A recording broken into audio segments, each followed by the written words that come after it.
आज की इस वीडियो में मैं आपको रिवायती और मज़ेदार मटन कोरमा बनाने का आसान तरीका बताऊंगी।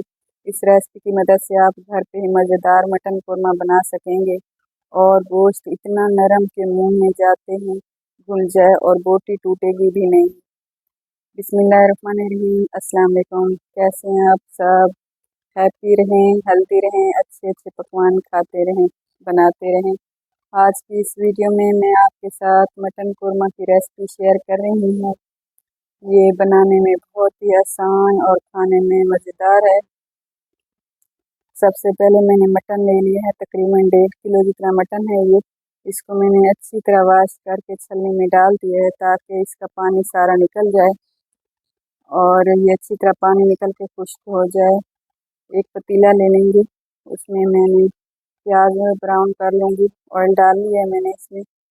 प्याज ब्राउन करके निकाल लेंगे हम। प्याज को उस वक्त तक पकाएंगे जब तक कि इसका खूबसूरत सा कलर ना आ जाए और ये प्याज ना जली हुई हो ना कच्ची हो, बल्कि इसका खूबसूरत सा ब्राउन कलर हो।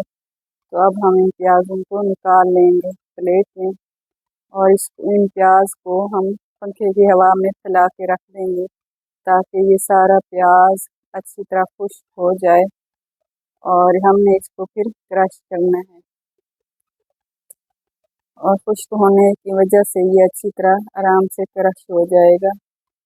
अब इसी ऑयल में हम मटन डाल देंगे जो हमने धो के रखा हुआ है और मटन की अच्छी तरह हम भुनाई करेंगे। अगर आप ईद, दावत या किसी ख़ास मौका के लिए बेहतरीन मटन कोरमा बनाने चाहते हैं तो इस रेसिपी को एंड तक ज़रूर देखें। इस वीडियो में मैं आपको बताऊंगी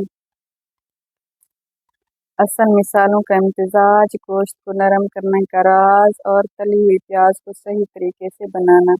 गोश्त दुनिया और जन्नत दोनों का सलार खाना है और कुर्बानी का गोश्त खाना तो सुन्नत है और हम इस सुन्नत को इंशाल्लाह ज़रूर ज़िंदा रखेंगे। सबसे पहले मटन को मैं ऑयल में डाल दिया है। अब इसको अच्छी तरह मटन को ऑयल में पकाएंगे जब तक कि इसका रंग चेंज हो जाए और मटन सारा अपना पानी छोड़ दे। उस वक्त तक इसको पकाते रहेंगे। तकरीबन 5 मिनट के लिए मटन को अच्छी तरह पका लेंगे ऑयल में। आंच ना तेज़ है और ना ही हल्की, दरमियानी आंच पे इस गोश्त को पकाएंगे हम और चमचा हिला के पकाते रहेंगे मुसलसल ताकि ये इसकी स्मेल ख़त्म हो जाए मटन की। इसको ऑयल में पकाते रहेंगे और इसमें मैं तकरीबन 1.5 चम्मच जितना अदरक लहसुन का पेस्ट डाल दूँगी और उसको भी इस मसाले में अच्छी तरह पकाएंगे। ये तकरीबन मटन रंग चेंज हो गया है और मटन ने पानी भी छोड़ लिया है। इसमें अब 1.5 चम्मच जितना हम अदरक लहसुन का पेस्ट डाल के इसको भी हम 2-3 मिनट के लिए पका लेंगे। इससे इसका गोश्त का स्मेल भी ख़त्म होगा और अदरक लहसुन भी इसी में पक जाएंगे कच्चे, ताकि कच्चे ना रहें और ग्रेवी में बेहतरीन किस्म के ये शामिल हो। इसमें मैंने कुटा हुआ डाल दिया है धनिया, कुटी हुई मिर्च है, हल्दी है, नमक तकरीबन 1.5 चम्मच जितना डालूंगी मैं इसमें। थोड़ी सी कलौंजी और गरम मसाला डालेंगे इसमें। थोड़ा सा अब डालेंगे और थोड़ा सा गरम मसाला एंड में डालेंगे और इसमें डाल देंगे पिसी हुई लाल मिर्च। अब इन मिसालों को अच्छी तरह मिक्स करेंगे ताकि ये मिसाले तमाम गोश्त में अच्छी तरह लग जाएं। थोड़ी देर इन मिसालों में गोश्त को पकाएंगे, फिर इसमें दही शामिल करेंगे।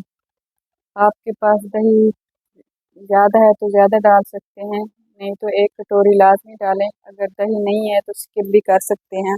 आप ये दही की जगह इसमें टमाटर डाल सकते हैं, 3-4 बारीक पीस लें या बारीक काट लें। अब इसमें हम जो प्याज क्रश करके जो भून के रखे हुए थे, अब इनको अच्छी तरह क्रश कर लेंगे ताकि इसका चूरा बन जाए, ताकि कोरमे में कोई भी प्याज जो है वो साबित नज़र ना आए। इसको हाथ की मदद से आसानी से ये क्रश हो जाता है। इसको बारीक बारीक क्रश करके डालेंगे।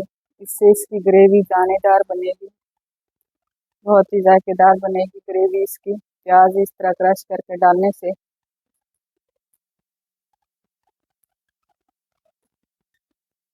अब इस प्याज को भी इन्हीं मिसालों में अच्छी तरह पका लेंगे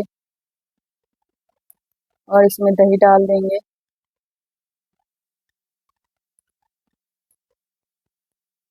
दही से इसकी ग्रेवी बहुत अच्छी बनती है और गोश्त का जायका बेहतरीन हो जाता है।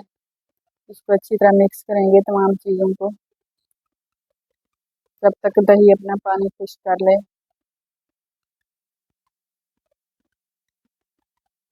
इसको 2-3 मिनट के लिए अच्छी तरह पका लेंगे।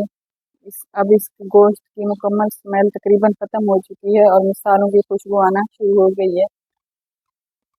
अब इसमें पानी शामिल कर लेंगे। पानी आप इतना डालें जिसमें गोश्त गल जाए।